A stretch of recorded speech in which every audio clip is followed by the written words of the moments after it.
Gerbėmieji konferencijos organizatoriai, dalyviai ir žiūrovai. Nuoširdžiai dėkoju už šią puikią galimybę pasisakyti šioje svarbioje konferencijoje. Mes žinome, kad istoriją svarbu prisiminti ir žinoti ne tik todėl, kad ji yra įdomi.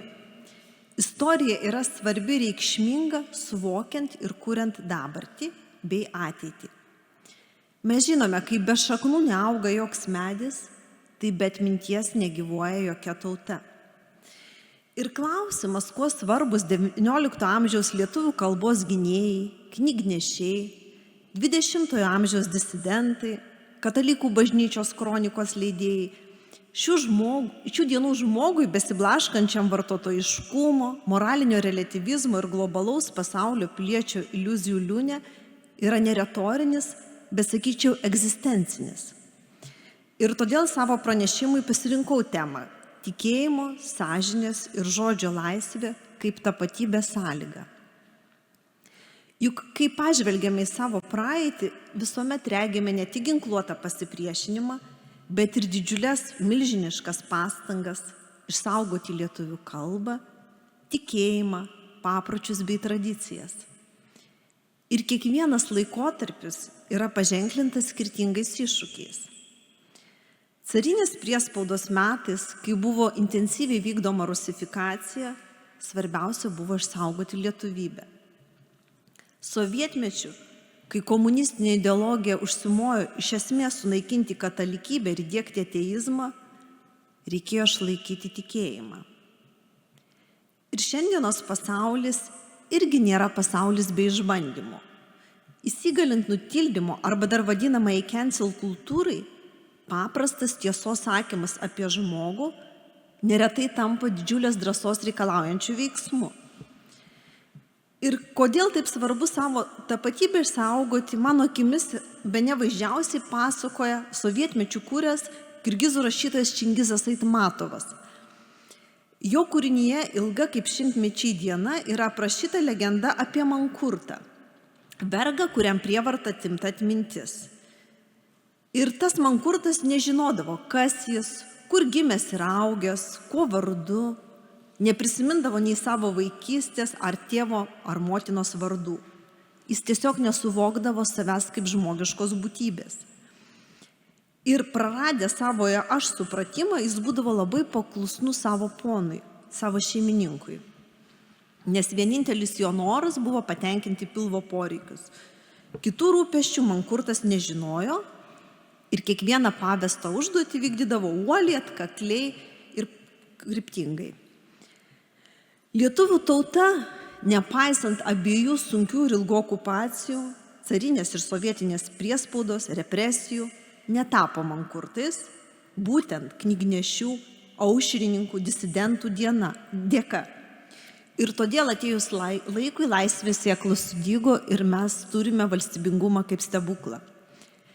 Ir turbūt svarbiausia, kodėl mes galėjome atkurti valstybę, nes buvo išsaugoti kertiniai mūsų tapatybės ramsčiai. Tai yra lietuvybė ir katalikybė. Nes gimtoji kalba žmogui yra ypatingai svarbi. Ji nėra tik tai komunikacijos įrankis, nes bendrauja ir gyvūnai. Jie irgi perspėja apie pavojus, praneša, kur yra laimikis. Žmogui kalba yra mąstymo būdas, tapatybės pamatas bei priemonė perduoti šeimos ir istorinę atmintį. Ir čia leiskit pacituosiu, kaip gražiai apie lietuvių kalbos ypatingumą su meile kalbėjo poetas Adomas Mickevičius. Man tai gražiausi žodžiai apie mūsų kalbą. 1843 metais, skaitydamas paskaitą Paryžiuje apie lietuvių tautą, jis kalbėjo: dera pažymėti vieną išskirtinę ypatybę, už kurią lietuviai nusipelno ypatingos pagarbos. Milžiniškuose jų liaudies dainų rinkiniuose nerasi nė vienos ne tik kad vulgarios, bet nepadorios ar pernelyg laisvos. Ši kalba nepažįsta netgi storžieviškų arba šlykščių posakių. Turinti kažką iš pakilios sakralinės žinių kalbos, ši kalba atmeta tos posakius, o juos atstoja atitinkami slavų žodžiai, kurių nevartoja jokia padori lietuvių šeima. Manau, būtent dar ir todėl carinis režimas nusitaikė būtent į kalbą, kurioje užkoduota tautos pasaulėjauta ir visa etikos samprata. Ir spaudos draudimas buvo kartu bandymas, žinoma, performatuoti visą tautos tapatybę nuo katalikiškos prie stačiatikiškos. Ir prisiminkim, net bažnytinė aplinka tuo metu nebuvo palanki lietuvių kalbai, nes vyko polonizacijos procesai. Ir pamenate anuomet puoselėtą mitą, kuris buvo diegiamas paprastam žmogui, kad Dievas lietuviškai nesupranta. Ir atrodo, kai pasižiūri istoriją, tuo laiku iš tikrųjų ir tauta, ir kalba buvo pasmerktos išnykti. Ir tada, kai tos kultūrinės sutemos buvo tirščiausios ir buvo pradėta leisti pirmoji Basanavičiaus aušra. Tai buvo tautos teisė į kalbą manifestas, o per kalbą į savo tikėjimą, kultūrą, tapatybę, istoriją ir ateitį. Manau, kad istorinis stebuklas iš tiesų, kad beveik 40 metus trukęs spaudos lotyniškais rašmenimis draudimas ne tik, kad nepalaužė lietuvių kalbos, bet knygnešiai tapo tais tamsumus sklaidytojais, kurių dėka pradėjo formuotis bendrinė lietuvių kalba, išaugo gyventojų raštingumas, susiformavo tautinė savimonė ir valstybingumo siekis, kuris mus atvedė į 1918 vasario 16. Jau antroji sovietinė okupacija buvo kitokia. Ji pasižymėjo tuo, kad su ypatinga neapykaita bei atkuklumu ėmė naikinti ne tik tradicinį gyvenimo būdą, bet būtent katalikybę, tikėjimą. Ir tikintieji bei dvasininkai buvo žudomi, tremiami, persekiojami. Ir šios konferencijos globėjas Sigitas Tamkevičius taip pat pažino tas represijas ne iš knygų, ne iš vadovėlių, bet iš savo gyvenimo. Mes žinome, kad kunigai negalėjo atlikti pastoracinio darbo. Kiekvienas pamokslas, krikštas ar santuoka galėjo būti stebimi ir vėliau panaudoti kaip įkaltis kaltinimuose antivalstybinė veikla. Mes jau turbūt pamiršome, kad iš tikinčių moksleivių mokyklose buvo viešai tyčiojamas, jie verčiami išsižadėti tikėjimo.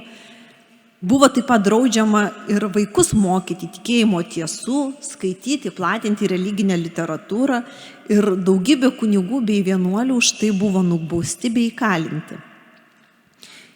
Netapęs komunistų negalėjai tikėtis profesinės sėkmės.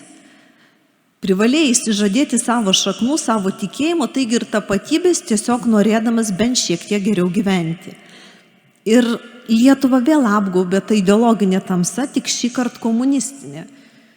Ir turbūt saugantis mankurto lemties prireikė dar vienos aušros, plačiaja prasme aušros, ir jis įžiebė. Pirmiausia, partizanai ginklu, o jau vėliau disidentai tiesos žodžiu stojo tos teisės, tautos teisės būti savimi. Ir Lietuvos katalikų bažnyčios kronika, aušra, kita pogrindinė spauda buvo leidžiama ir platinama nepaisant visų pavojų.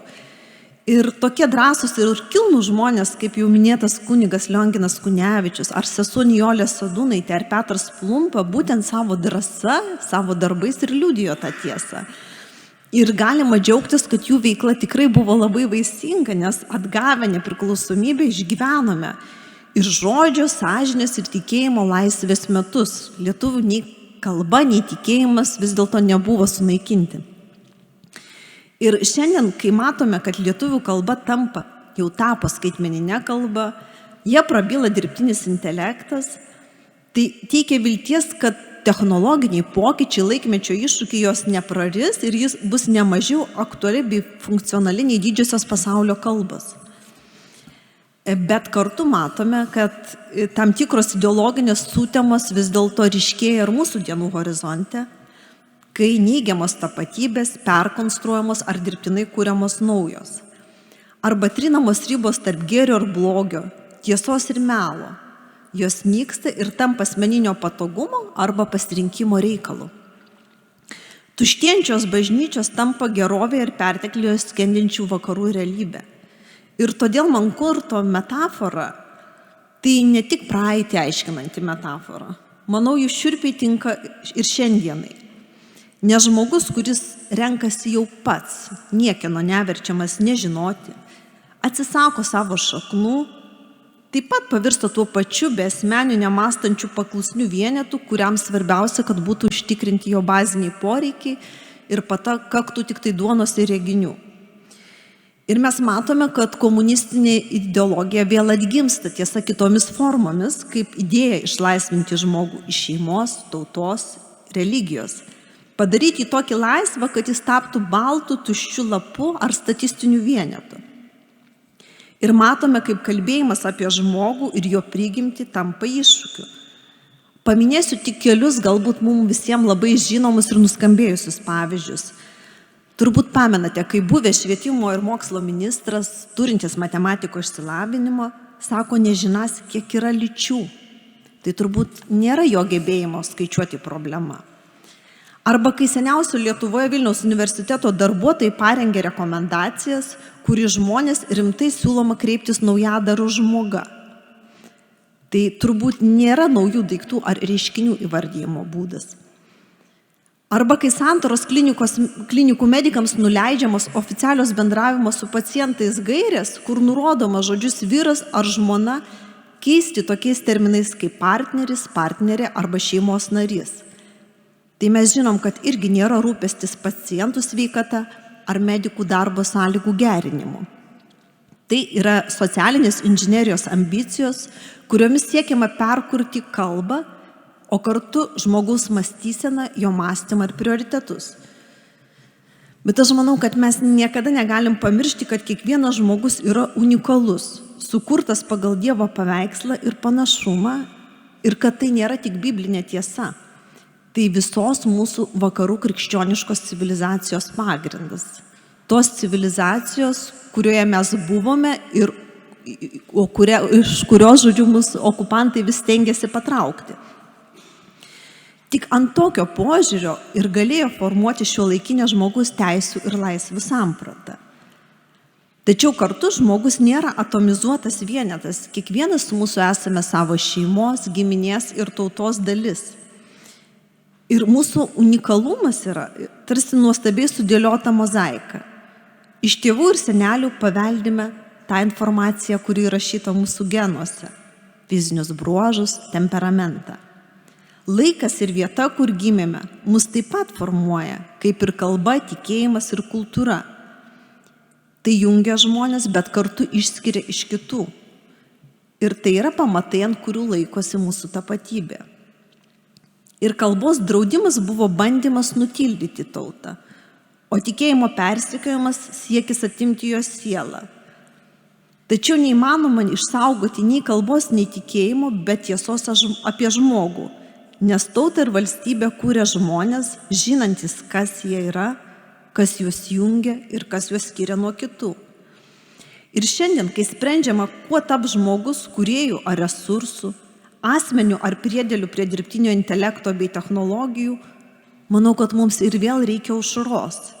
Ir ne tik kaip įkvėpimo šaltinio, bet kaip šviesos parodančios tiesą apie mankurto gyvenimą, tegul ir savanoriškai pasirinkta. Patogų, paprastą, sotų, bet kartu beprasmį ir neturinti ateities. Ir turbūt taip jau yra, kad kiekvienai kartai reikalinga aušra. Šviesa, kuri padeda matyti tiesą apie kalbą, apie tikėjimą ir žmogų. Ir turbūt tik taip galime išsaugoti tai, kas mus daro tauta, o ne minia, žmonėmis, o ne statistiniais vienetais. Tai ačiū labai už dėmesį ir gražaus renginio.